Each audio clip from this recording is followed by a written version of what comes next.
This little light of mine, I'm gonna let it shine.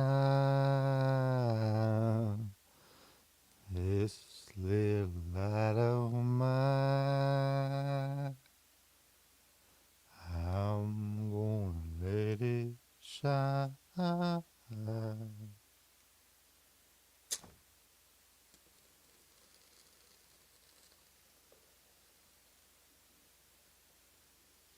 Good morning.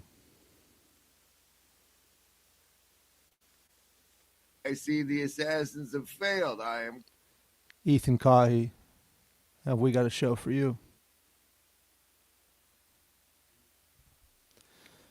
There's just something about fire. It's just, it's hard to resist. You got a little just. Light is so fun. You know, light is so interesting. It does so many things, it goes so many places. So many things, so many places. We need to watch a Chad video. Part of it. We need to watch part of a Chad video. Exploring imagination, a bifocal perspective. I tried to leave comments on this when it came out. This was where's the date? Why is everything so hard to find? 6 days ago.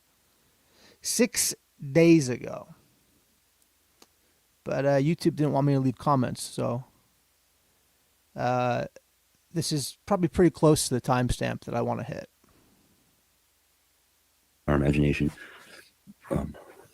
And, you know, like what I really love about books, when I read books or I listen to stories, the reason I find them kind of superior is that they run through my mind's eye, and my mind's eye will build out the landscape, and I have to do some work to actually see the story, and so there's an investment that happens, and then in movies and film you have some of that, but not as much.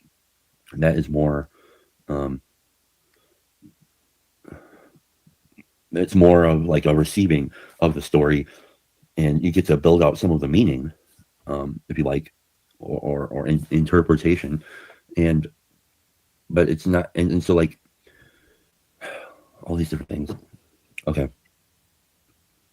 So this morning when I was being distracted in my prayer by this story of the scientists and things like this, there's a couple things that were crossing my mind. One of them was the telephone or the cell phone or this device, this communication device, is like each of us having our hand on the Ouija board. The cell phone is like having your hand on a Ouija board. And when we're all doing this, we are kind of shaping what the Ouija board is trying to spell to us. And that's also, you know, the power of suggestion, the power of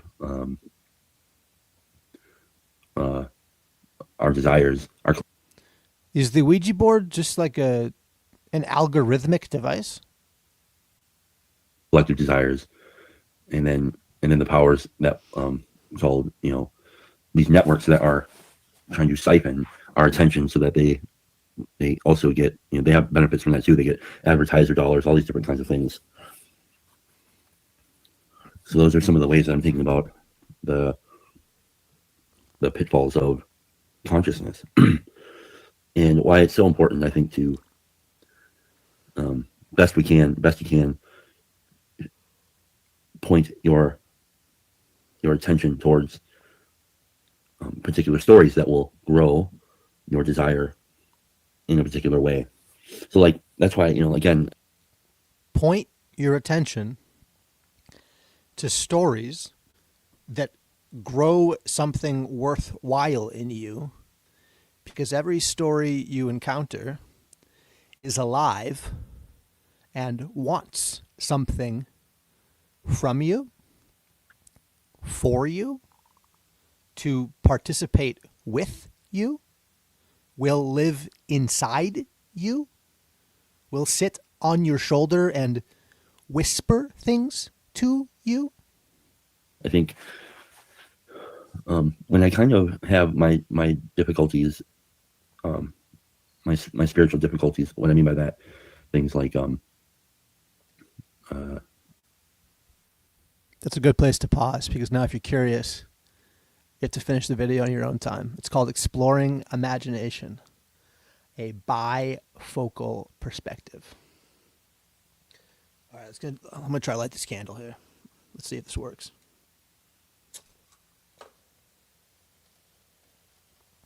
Also, waterproof matches they're great, but they got this like chemical smell to them that I know it ain't good. I know it ain't good.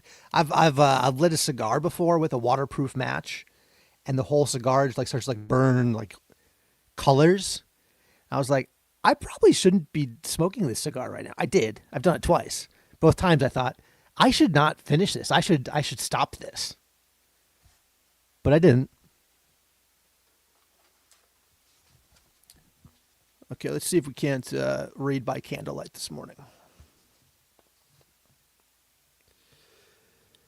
This is the beginning. This is the beginning of Works and Days. Wait, check. No? Okay. We're frozen, but we're live. We're frozen, but we're live.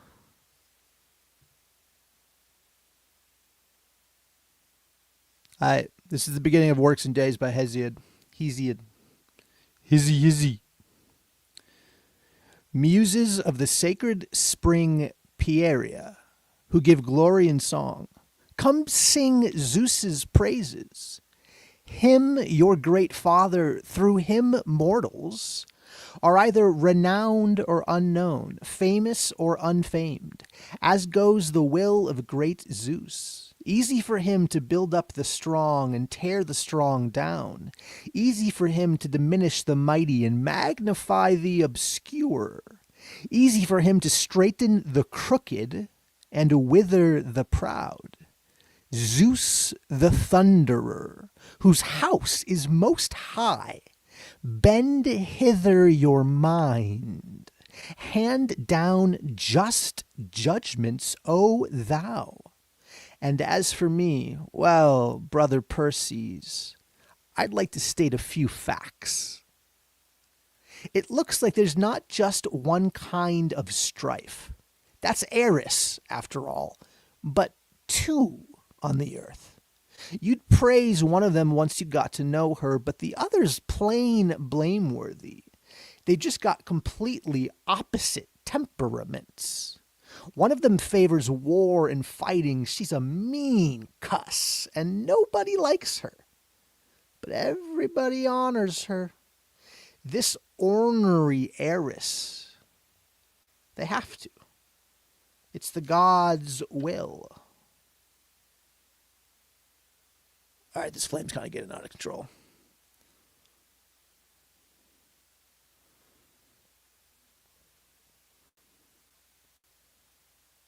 Okay. Waterproof matches, always a problem. Great idea till it's not a great idea. The other was born first, though. Ebony Night bore her, and Kronos' son, who sits high in thin air, set her in Earth's roots. And she's a lot better for humans. Even shiftless folks, she gets stirred up to work.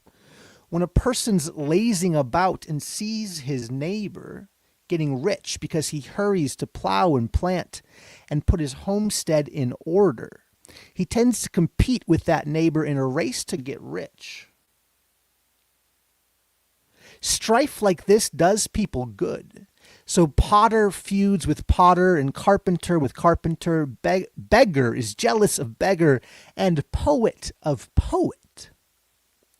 Now, Perses, you lay these things up in your heart and don't let the mischief-loving Eris keep you from work, spending all your time in the market eyeballing quarrels, wasting time at the market, unless he's got a year's supply of food put by, grain from December out of the ground. When you've got plenty of that, you can start squabbling over other people's money.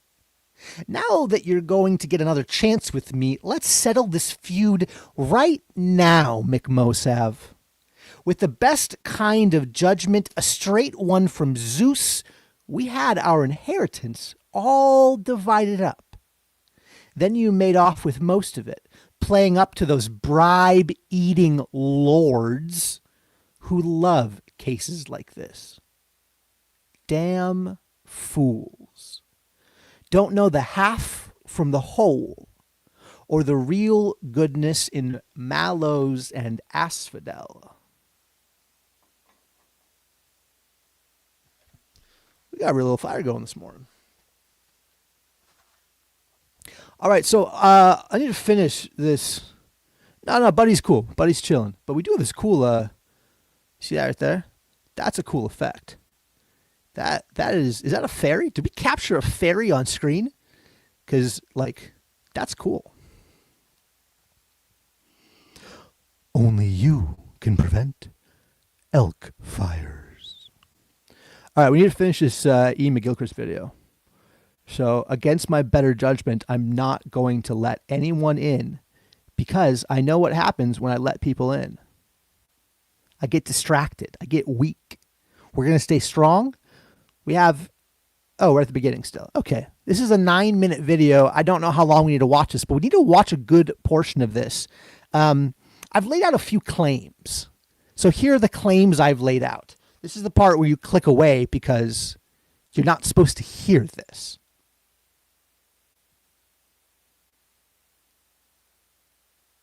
Okay, so I think the human being is a oneness which contains a threeness. And when you get inside of the oneness and look at what you are, what faculties make you up, you have a body, you are embodied, and then you have like this rational mind that can do logic. Speaking of logic, you should watch Samuel and the Quest for the Holy Techne. And your mind can also do like math. And have you ever sat down and done like hard math or like worked on a budget? Like there's this like top front portion of you that like it gets tired. And at a certain point, like things don't make sense anymore, even though they once made sense. As if your mind has like energy that is separate from your body. Because it could be 9 a.m. and things could begin to not make sense to you, even though your body is like, I'm alive and well, dude. I'm chilling. I'm doing good. Let's go for a run. Your mind is like, I'm tired. I need a break. So there's a body and there's a rational mind. And then there is this like imaginative soul. And this imagination is, well, it's non-rational. It writes poetry and fiction, and it wants to like knit and like spin wool into yarn. It wants to like create things, and it wants to like have a say. The rational mind wants to like order things, bring things down and make them intelligible. The imaginative soul, I mean, it wants like chaos, but like the beautiful kind of chaos. Like the way an orchestra is like almost about to veer off into just noise, but somehow it all comes together by like the rational do do do do do do do do do do do do. But like most of it is just like chaotic noise. And then your body is like mediating between like the rational and the non-rational. And then somehow there's this oneness about all of this where you're like, I'm me and I can direct my body to do things and I can direct my mind to grasp numbers and bring them into submission. And I can kind of direct my soul to like create, but my soul is like a wild place that's like, it's like training a wolf. It's like, I mean, it's kind of my friend, but it also might kill me. And I'm saying that the imagination is a door that can be opened into an even wilder place. These are the claims I'm making. Here's Ian McGilchrist. Talking about fantasy, I'm making the distinction, very important distinction that was made by Wordsworth and Coleridge between fantasy and imagination, and effectively they have opposite characteristics. Fantasy takes you, in brief, away from reality, but imagination is the only way that we can find our way into reality. And when we see what look to us to be representations of something, if we look deeply enough into them, not turning away from them, but actually looking through them, we arrive at a real sense of reality. So Wordsworth and Coleridge are very, very clear about this. That Okay, so we're back to Wordsworth and Coleridge. We're back to the poets. And we're talking about what does it mean to look through your imagination? What does it mean to have a representation in your imagination that you not only look at, but you look through? the imagination is not just something that's used by artists and poets. It is something we use all the time when we really make contact with reality. And we don't do that a lot of the time, particularly as we grow older, they thought. When we make contact with reality, in the beginning, God created the heavens and the earth. There was one thing interlocking, interwoven. In the beginning, God created the heavens and the earth. In the beginning, God created reality, the heavens and the earth.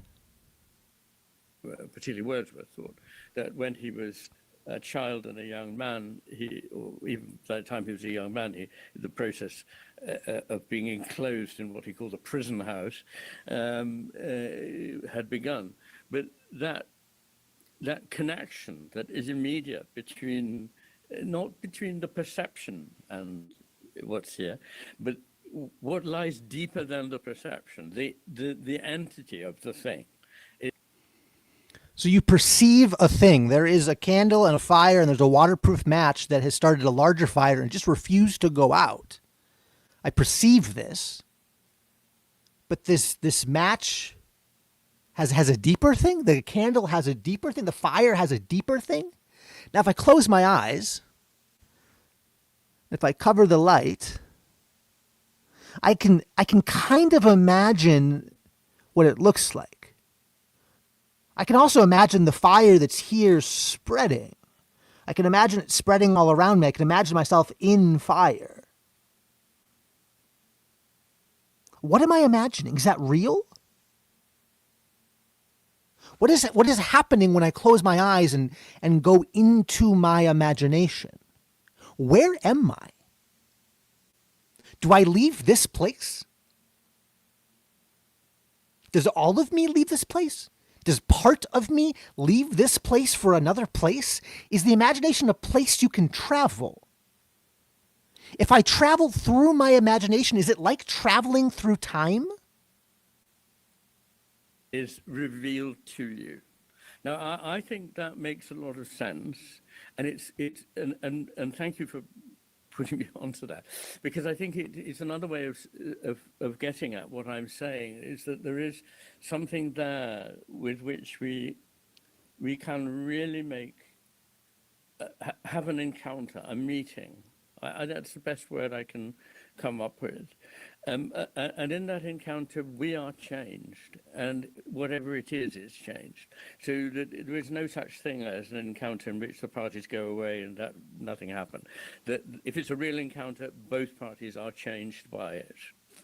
And that change, again, I mean, I know you've said that you don't want to stand by the dashboard image or metaphor, so I won't go on about that. But I think that would take us a long way away from what it is that I'm talking about here. And you said, I mean, and don't get me wrong, I'm not in some sense upbraiding you for using it, but you did say, well, of course, the advantage of it is that people immediately understand it. But that's the disadvantage of. I got really distracted and I thought, how funny would it be if I looked down at these little people in the squares and be like, oh, there's Rigel. Just, That's well, too. Yes. The disadvantage is that people immediately misunderstand it. well, well, okay, yeah. Mm, I agree. yes, You know, you made me think yes. about classic Islamic philosophy from Persia, in the 8th, 9th century, which was a philosophy of the imagination, and they took pains to differentiate imagination from fantasy, and identify the Right. imagination as a sort of a kind of acquaintance with the reality, not a self-made product of fantasizing. So in the 8th and 9th century, there were Muslims who were distinguishing between imagination and fantasy. Imagination brings you further into contact with reality. Fantasy distances you from reality. But almost like a form of superior perception, between quotes, in the sense that it reveals something real. At the same time, and that's the ambiguity in this, and I've been thinking a lot about classical Persian civilization because of a certain tweet today that that brought me almost to despair.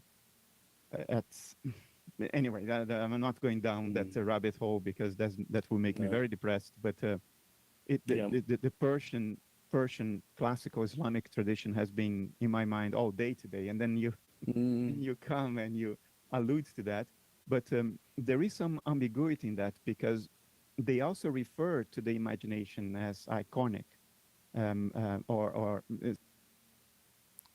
The Muslims in the 8th and 9th century referred to the imagination as iconic, like iconic vision or iconic knowing. Are there spies among us? symbolic in a certain way. Tom Cheetham wrote a Yes. book about classical Islamic philosophy, and he called the book "All the World an Icon," the philosophy of the Right. imagination. Yes. In Yes, classical. interesting. Yeah. So Yes, but symbol can, sorry, I don't mean to interrupt, but symbol can mean different things, can't it? I mean, there are dead symbols which they simply equal a certain thing. It's just a short way of putting them. I mean, like the red light on the traffic light.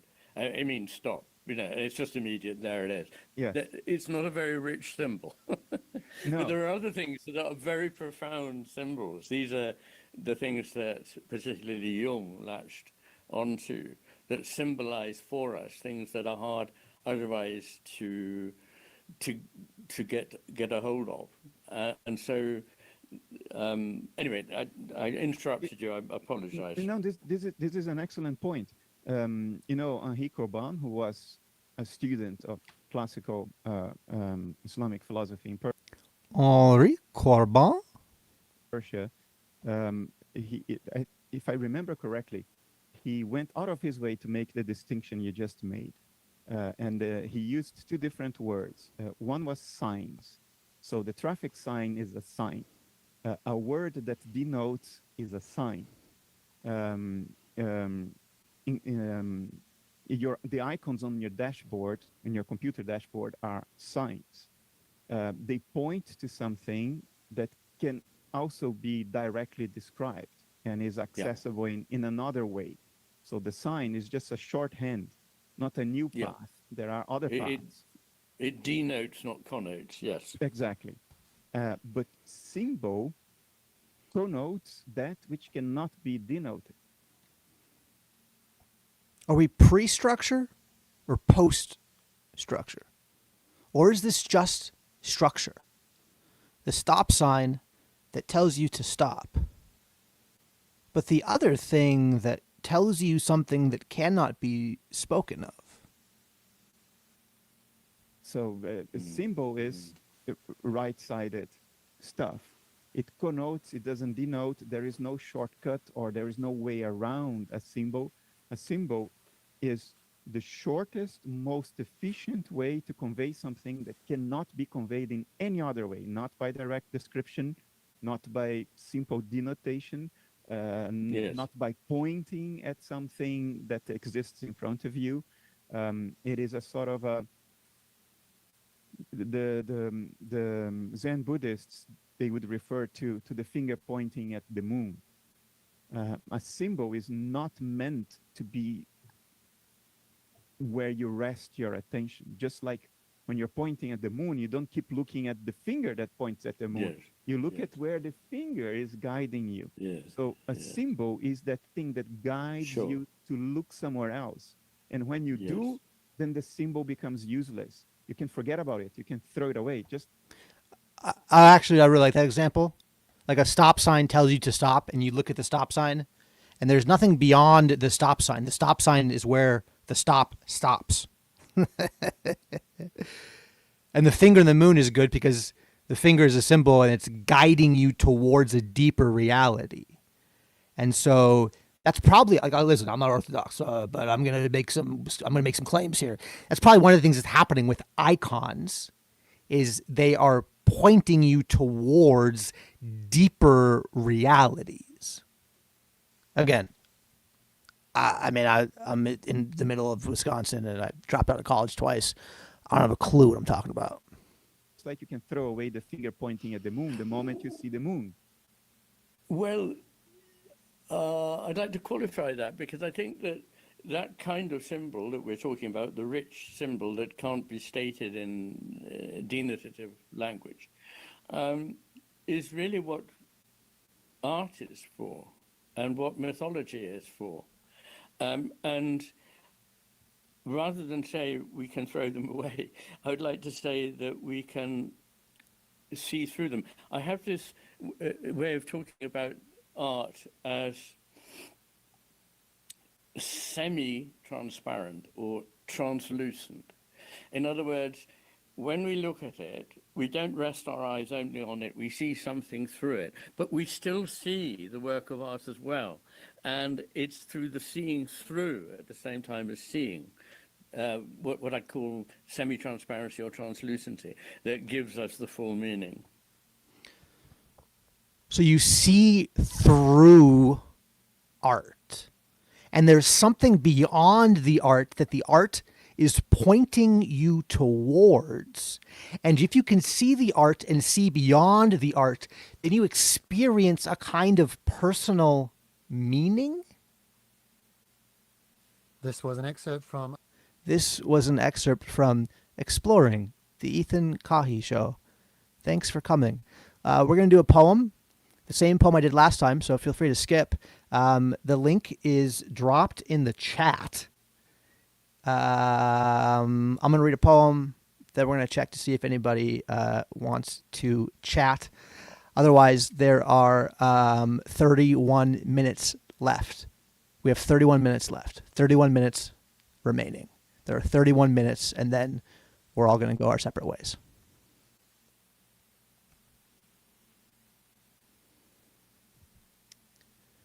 The highway went black an hour or so ago.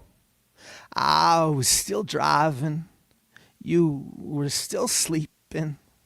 It had been like this for the last 100 miles. For the last 4 months, I was always at the wheel, steering between potholes. You were always sleepwalking, smiling with all your teeth but none of your soul. We were headed northwest. There'd be another motel, another 100 miles, another game of hangman where somehow the stick figure matched my shape. We matched online, but there was too much on the line for me to keep calm and carry on. I got carried away. And that's the trouble with falling in love when it's supposed to be casual. It always ends the way it begins, with another casualty, another of Cupid's crooked arrows, another attempted repair of poor patterning. I had a lot of bad patterns, going out 2 days straight, blacking out, 2 drinks in, making out with another random girl or another random bar, trying to feel anything. Hiding out from everyone who loves me, trying not to feel anything. A couple more days and you'll finally have that fancy job on the coast in Big Pharma. Maybe you could farm out a cure for these unending appetites that seem to erupt inside of me. These things I cannot control. I am desperate for control, desperate to swerve right across the asphalt and make love to you within the wreckage, desperate to calculate what chance I have to bejewel your empty finger, desperate to swipe an angle past your defense and reach inside your locker room. Give me one more guess to speak the word that'll free me from this hangman's curse. I am trying to hang loose with this seatbelt pressed against my neck. I am trying to wake you up with something other than a kiss. I'm trying to be a good man, but by and by, I know this is the end. I never could say goodbye. Like the night you drank 9 lagers and kept talking about how the cherries would blossom this season. Well, Whitney wound up for the high note. You wailed along, got drunk and danced with the butler, shouting bottoms up as you threw another dart. I threw a dart between my lips as I made my Irish exit. Soon you'll be sleepless in Seattle. I'll be freckled and freaking out, attempting to understand IKEA instructions. You'll be explaining the genetic code of a zebrafish and how a brain folds in early development. I will begin to transcribe my great Midwestern winter daydream that I always swore I would finish. Pluripotent pencils scribbling in shipyard cities. I'll ask for a postcard with a stick figure soliloquy. I never could read your cursive or make sense of your chemistry. Your eyes went black an hour or so ago. I had stopped driving. You had stopped sleeping. I watched as your finger swerved right across the screen into another future car crash. As your calculating eyes took in my empty wallet, as your pencil swiped an angle across the page to finish off my last appendage, we parked in front of a burnt-out exit sign outside Coeur d'Alene, Idaho. There was no space in the light. A crooked street lamp dangling from a wire, hanging by a threaded filament, swaying in the wind with a cupid at its base. All his arrows lost to lovers' games. Blessed is the man who walks not in the counsel. Blessed is the man who walks not This in thing's freaking the out. Why isn't it counsel. playing the song? Blessed is the to man play who Psalm 1 right now. walks not in the counsel Just 'cause of that's the up. wicked. Blessed is the man who Nothing. walks not in the Why isn't it playing Psalm 1? I just want it to play Psalm 1. What up, Olson? Hey, My media assets aren't working. blessed yeah. Are your My media assets working this morning? They rarely ever work properly. They're doing something, but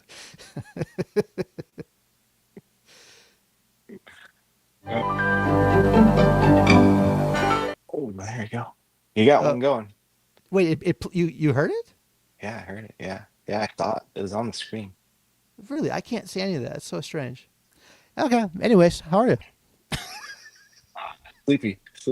I stayed up late last night. I did a having fun with Econ live stream. I saw that. What were you doing with Econ? I was just reading through Marginal Revolution. It's Tyler Cowen. He's one of my favorite economists, I've and heard him. he's a prolific blogger, and he puts together. So I was just reading through his blog because he has something almost every day, and so I was just trying to cover a week. So I kind of want to do it once a week, and just read through, talk about it. If anybody's up after dark, So, what did you bring us from the world of Econ? I didn't bring us anything. You just read the whole thing last night. You must have learned something. Well, it wasn't the whole thing. It's like years and years worth. He has more content than PVK. But it was like an hour and a half stream, like an hour and 45-minute stream. Yeah, that was just from Sunday. That was from Sunday to yesterday. Yeah, that's what I'm saying. What did you bring? There's nothing that you can bring? Oh, you mean like what do I remember? Yeah, like what's worthwhile talking about? Oh, there were a couple things. So there was this one, when we were talking about institutions and how to like properly build them and what they should be like and stuff like that. Yeah.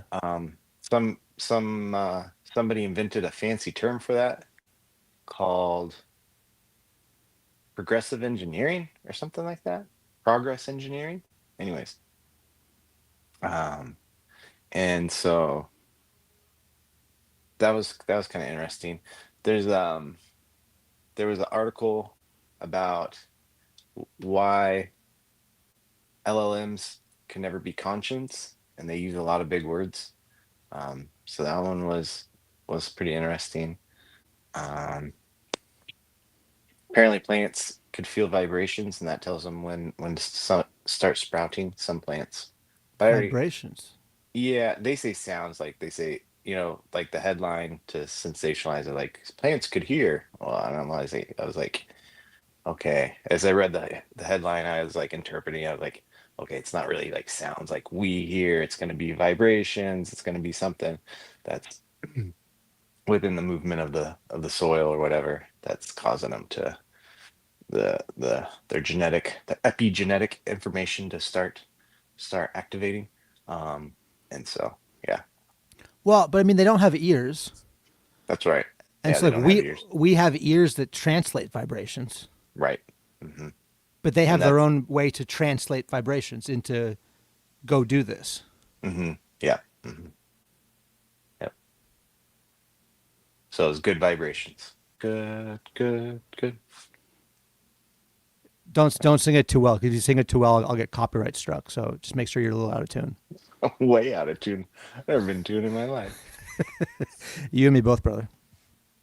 If I happen to get in tune, it's only by accident. It's because I was modulating and it happened to hit the right note. There's only like 7 notes, so eventually you're gonna get lucky. It's true. But yeah, you were talking about your imagination, all that stuff on that. So do you really think, like, were you just trying to summarize imagination, or were you and fantasy, like the separation there, or do you really think that's a thing? At this moment in time, I really think that sin is crouching at your door, and that door is the imagination. And I think that often takes the appearance of fantasy. When I think about lust and fantasizing, that is a fantasy and that is sin. And that is crouching at my door. When I think about coveting something, that is a fantasy that comes and it looks beautiful and wonderful. And like, man, it would be great to live in that world where I had that guy's stuff. So I think fantasy wanders through imagination. But I mean, I don't think fantasy is inherently sinful. I think sin often takes the shape of fantasy. Because you can fantasize things that are perfectly fine and within the will of God. I also think my working definition of sin right now is that which distances you from God. So there's my imaginative discourse and my definitional set. What do you think? Ah, that's a presupposition that I think. Let's see. Yeah, I think because it kind of sounded like when you were trying to summarize it earlier, that fantasy and imagination were two separate things, and so I was like, I don't know if they're two separate things. It sounds like you're like fantasy. If you have the higher umbrella of imagination, fantasy is under that umbrella somewhere, doing something. Is that correct, or did I get? Yeah, no, I mean that your summary of my summary, I think is yeah, we're on the same page. Okay. I think imagination is basically a place. Okay. I mean the crazy thing I think is that like spirits travel through imagination. That's my like really crazy idea. Spirits travel through. Let me think about that for a second. And while I'm thinking about that, I'm gonna just give you a little because I hear PBK in my head saying, as he was talking about thoughts the other day, like, well, could I go? Can I run into a thought in the real life? Like, so if imagination is a place, or, could I buy a plane ticket there? um, so how so would it be Well, a place? it's not a physical place. It's a spiritual place.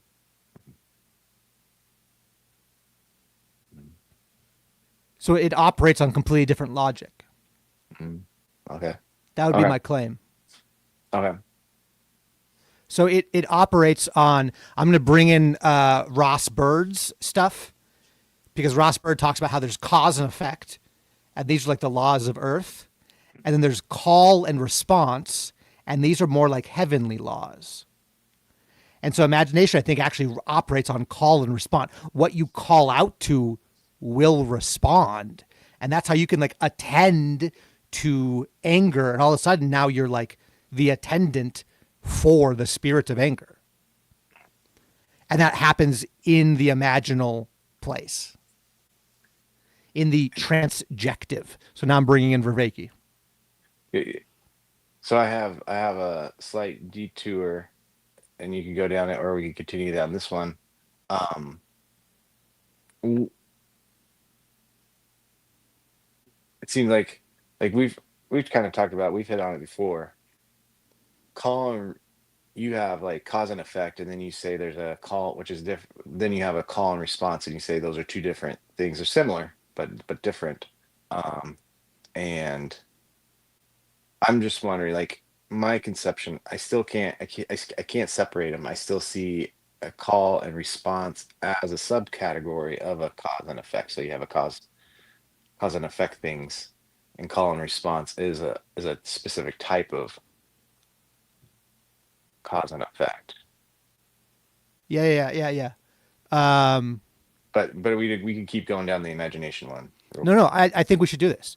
Also, I just want to shout out Scott's thing because like this is also the way I'm thinking, because Scott's going, if spirits travel through imaginary, that would separate them from time and travel at the speed of thought. And I'm going like, yeah, like that would continue to play with the logic I'm putting forward. So I think that's yeah, sure. Yeah, spirits travel at the speed of thought, whatever that is. Yeah. Is the speed of thought separated from time? That's a good question. Is the speed of thought separated from time? Like, you can certainly go, I mean, in the sense that like you can go into your imagination and you can, like the other thing is like, you can bring your rational mind with you into imagination, which is kind of like lucid dreaming, where it's like there's some rationality that you have with you in the raw imagination, and then you can like make choices in the dream. But you can go forwards and backwards in time whenever you want in your imagination. You can be like, I'm a child, now I'm an old man. Like, so it's certainly we live in time, so we can't escape time, but time doesn't operate in the imagination in the same way. I think I would say. Yes. But that could be just like a Yeah. poetic excuse. I'm really good at poetic excuses. Yeah. I can see that. Yeah, that's definitely one way of, that's a different way of conceptualizing speed of thought. And that's a good one. Yeah, that's that. I see that. Okay, so call and response. Like, let me ask you this. Do you think prayer is cause and effect?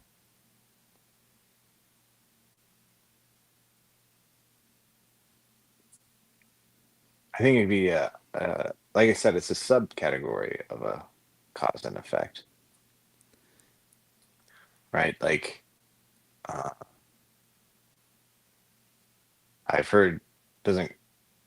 I feel like maybe I'm making that up, so I better watch it. But I heard your call and like I heard your cry, and so I responded. Doesn't I'm pretty sure it says that somewhere, scripture. Oh, totally. Even like when Hagar in Genesis is at the well after Abraham has sent her, and God who hears. Yeah, the God who hears. Mhm. Jehovah. I'm not going to get it. But see, I think when you think about prayer as cause and effect, then you get into like the thing of like, well, I did the cause. Why is there no effect? Because every cause has an effect. Because we're assuming, because then going back to your, because it's a subcategory, your subcategory of call and response is helpful. Like it's a helpful category to have in the sense like you call out and there's going to be a response, but that response isn't necessarily what we would understand as a response. Yeah. Okay, so the last thing I want to say before Chad jumps in is like, I think what Ross might say is something like cause and effect works really well on the physical stuff. But when we start talking about spiritual stuff, it doesn't work. But call and response is like a spiritual technology pathway. Something like that. Sorry, Don't be sorry. Jump in.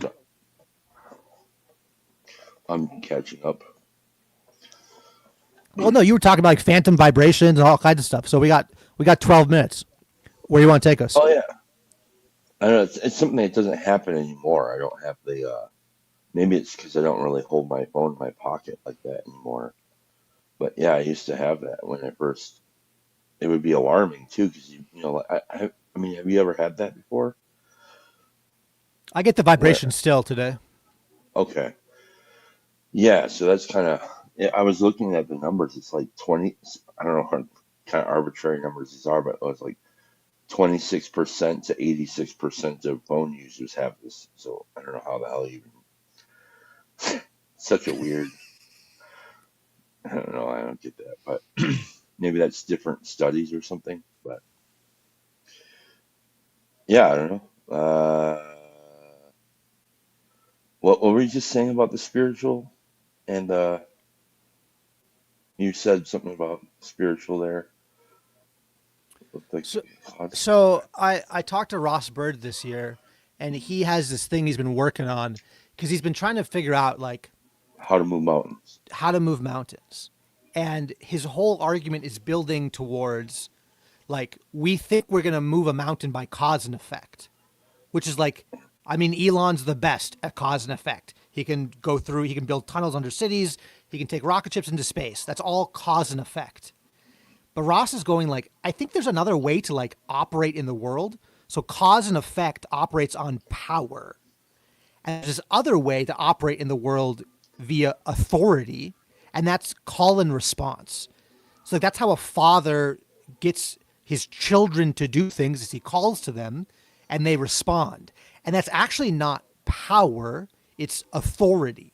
And so authority is a whole separate pathway from power. And Ross is going, I think we could speak to trees or to animals or to a mountain, and they would hear not our authority, but the living creator God who has given us his spirit. We carry his authority, and a mountain could possibly move at the sound of our voice via authority and call and response. Well, yeah, I mean, I think that's true. I mean, but the thing about it is like when I think that authority has to align all through the hierarchy. Yeah. You know, because if it's not, then it's like, why are we moving the mountain? You know, like if you're calling your kids to get ready for school or something, but it's not, you know what I mean? Like I don't know, and maybe their desires aren't aligned in the hierarchy properly. It can get disordered, and then the call sounds like tyranny of like an ill cast tyranny rather than You froze up for me. call. You were saying the call sounds like, and then you froze completely on my Oh, end. the sound, the call could if the hierarchies aren't aligned, then the call could sound like a I don't know like a tyranny that's like improper, you know. Yeah. Now that might be that the caller itself is not aligned, or the listener is not aligned. So I don't know. That's problem nominalism, perhaps. Nominalism is like what is like the nominalism of hierarchy? It's like nothing, right? Or I'm losing my mind. Sorry. I'm gonna be very careful because I definitely am all for us having greater faith and greater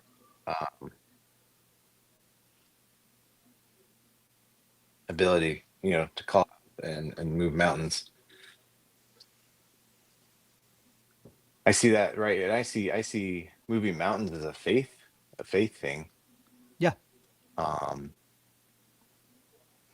as opposed to like a call and response, a differentiation between call and response and cause and effect. Although, so I want to be very careful because if that's leading people to a place where they could better understand that then and draw closer to God, then I don't want to destroy that with my skepticism, or not skepticism, but different understanding. Um, Kind of like Gödel point, I think we misuse that term. It is not, we do not use it properly, but Well, it's been super meaningful to people, and so it's like, hey, like, go, if that works for you and it's doing a good thing for you, then you do you, or we do we. Girdle point TLC. is made up. Yeah. It's So a made up term. yeah, yeah. Well, yeah. Gödel, yeah. Gödel was a person. He did a real thing. And anyways, I don't want to distract. That was my fault. Sorry, distraction. Squirrel. So call and response. See, you like is it would be interesting to pick Ross's brain about this, but it wouldn't be a very long conversation. He probably describe it pretty quickly. But you say introduce power dynamics, but like I don't think necessarily there's a power dynamic. To me, I don't associate power dynamics with cause and effect. It's just saying something happens and then something else happens. That second thing happens because that first thing happened, right? And so when you call and respond, the response necessarily happens because the call happened. And so to me, it's just like it's like a subcategory. I don't know. It doesn't have to. It's beautiful, like the idea of the authority, and I'm not arguing against it. Does one respond? I wonder about this. Like, can one respond without knowledge of, or let's say, control over the response? And the reason why I bring this up is Yeah. I often think about like the Flying Saints or something, or like even Peter Walker. No, he went out. I didn't hear it. Peter walking on water. He was going to talk about Peter Did I walking blink on out? water. You blinked out, but I can hear you again. You're about to talk about Peter walking on water.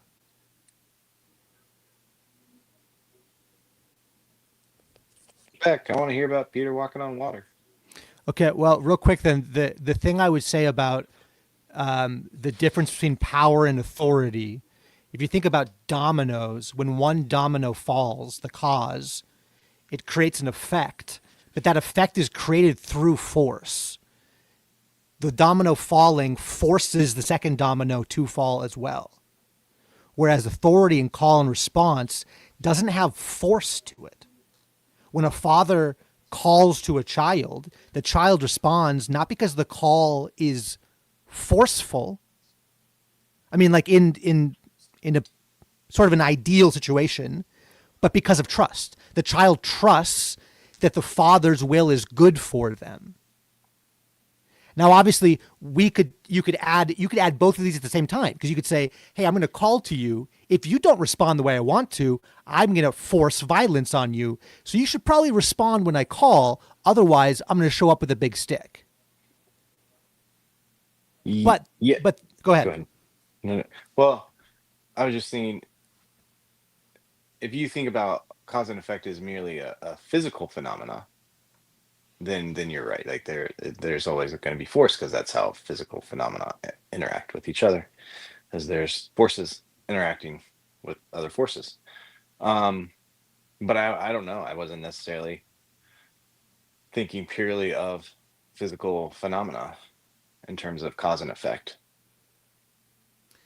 Well, and so that's where it gets tricky, right? Like, and that's, to me, that's like the interesting thing, is that like physical, like, okay, if you think of a non-physical phenomena, does force even apply? Is it possible for a non-physical phenomena to force another non-physical phenomena? Well, what would force even be there? I have no idea. But I can imagine call and response still functioning in a non-physical space.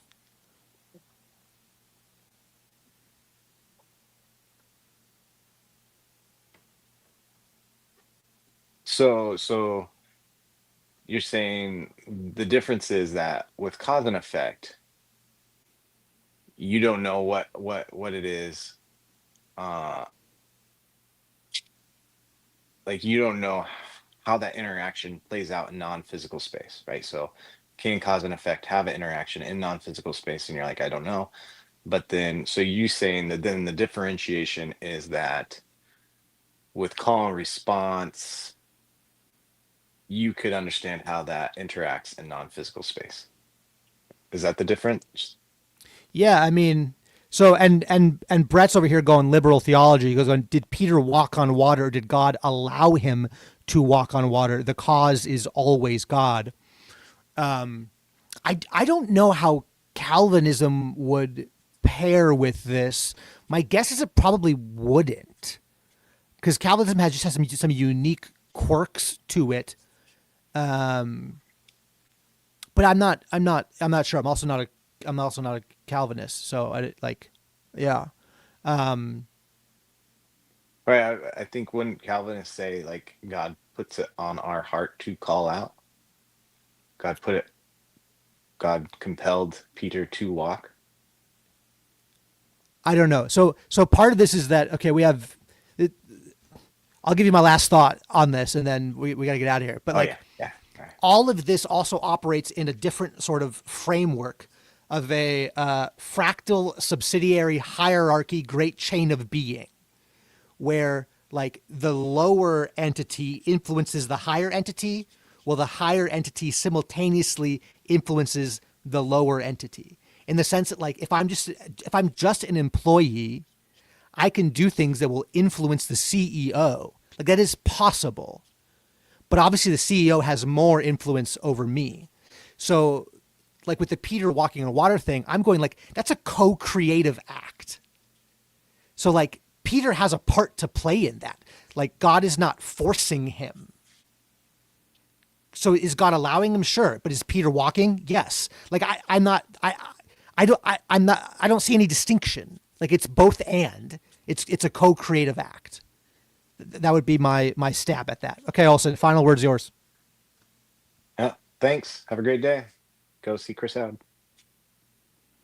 At Chris Howard 8473 every morning without fail.